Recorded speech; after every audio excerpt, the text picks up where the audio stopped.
Silo Season 1 Episode 1. Holston decides he wants to leave the silo and go into the toxic world. Flashback: Holston is with Allie and they finally get clearance to make a baby. The whole silo knows about it and they wish people didn't. He have lunch at the cafeteria. Then the doctor removes the birth control pill, making it possible to make a baby. They have 1 year. Gloria asks to talk to Allie and she puts on the tap. She says they are listening. Gloria says that she knows. Allie wonders what is on the surface, what actually happened out there. She says it's intentional they don't have a baby. She tells Holston. Holston reassures her and says she has the same chances as any other person. Allie has passionate fun in Holston's office, and the co-workers laugh. She heads down to computer repairs to help a client on Freedom Day. George says that when he moved in he found a disk with its files deleted. He printed her post before it was deleted on how to recover deleted files. He says he checked and the serial number isn't logged in the database. She says that all the drives were destroyed in the rebellion.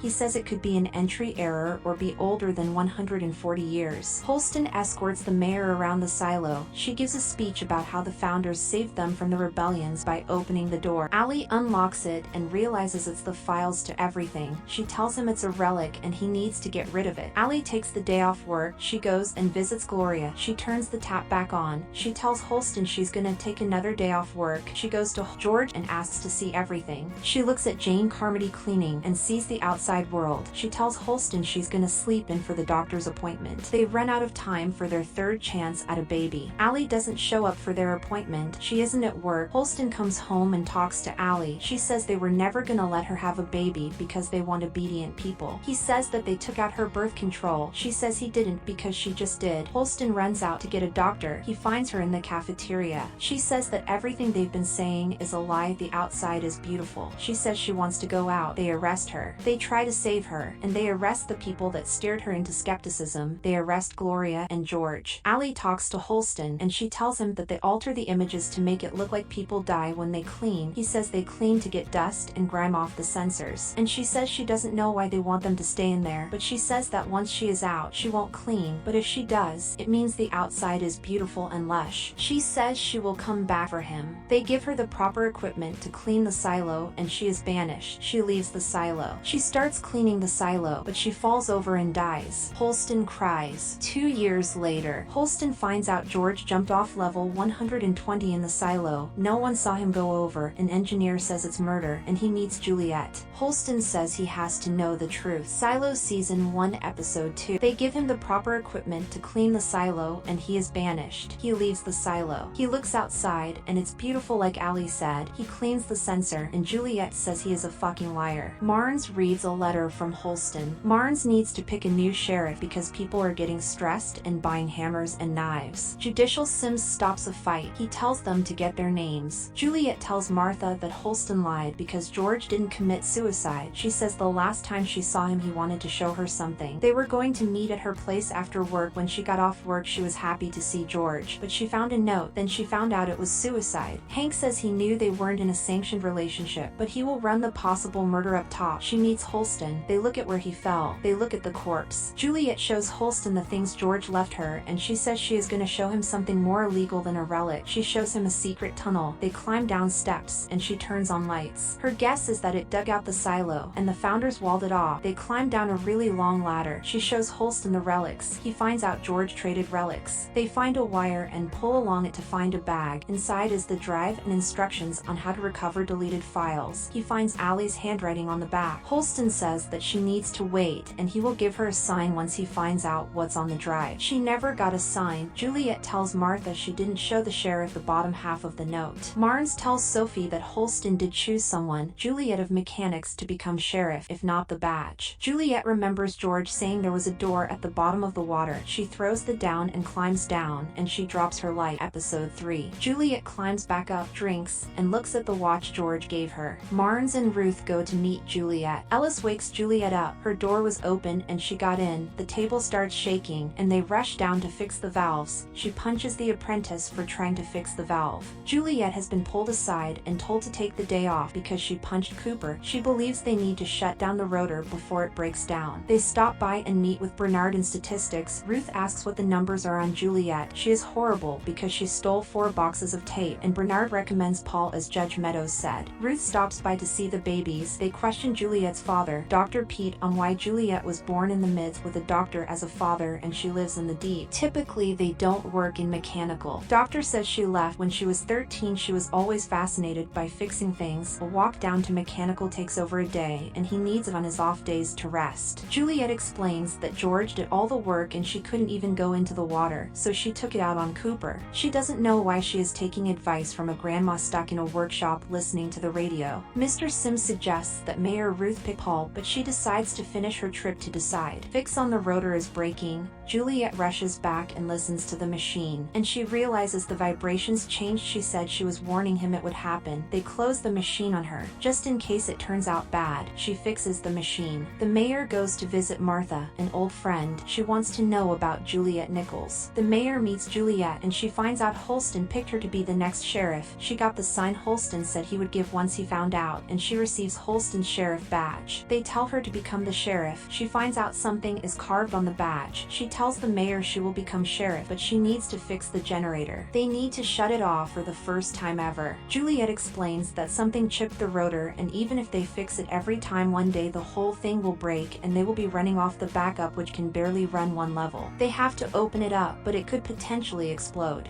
The constable warns the officers of the upcoming shutdown. The mayor decides to stay to keep up with what is happening. The steam in the generator needs to be closed. When they open it up, they get maybe 30 minutes until it explodes. They need to lift off the panels and identify the issue. Then they will only have 30 minutes because of the pressure buildup from the steam. The police usher people into their houses and keep them in safe zones. They switch to backup and for a moment show the outside world. They remove the panels and find the location. They strap up to get ready to go up. They close the hatch and the 30 minutes start. They wait for the generator to stop and they quickly get pulled up. Juliet finds the fan that is wonky and they get the equipment up for them. They pull out the fan and Cooper drops it. They are told to focus up and fix the fan and send it back. Cooper is told to fix the bolts. Sim's son is scared of the dark.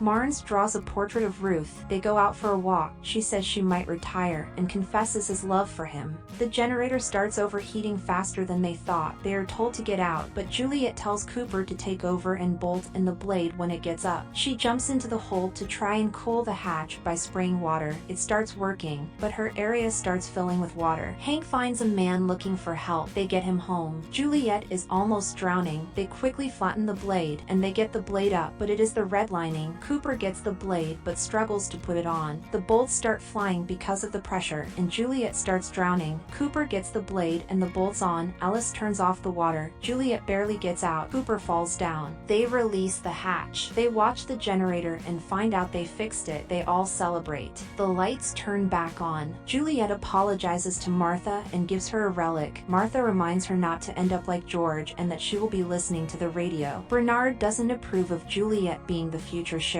Ellis greets Juliet one last time. The word carved is truth. What about finding out the truth? Ruth is nervous. She tells Marnes to get a bottle of wine, and she goes to the bathroom. Marnes can't hear Ruth, so he breaks open the door and she is bleeding out. Episode 4. Flashback. Their family is saving their brother. What's your sister's name? Jerkface. Juliet finds out there has been an accident. She finds out Mayor is dead from rat poison. They drink from each other's bottles because it's easier than getting your own. She wasn't the target. She meets Bernard, head of IT, and he is relieving the mayor. Until another election, she needs to be sworn in to become sheriff. Flashback to Juliet after her mom and brother passed. She is told to pick up their stuff after school. Juliet moves into her new office. She is given Holston's apartment. She views them as the homeless if she had a house. She doesn't know what they eat. From the down deep, I ate the same shit you eat, maybe with a little bit more salt. She is Sandy's boss. She looks around and finds Holding 3, the opening to the outside. She moves into Holston's apartment. She sees a note to move unwanted stuff to recycling.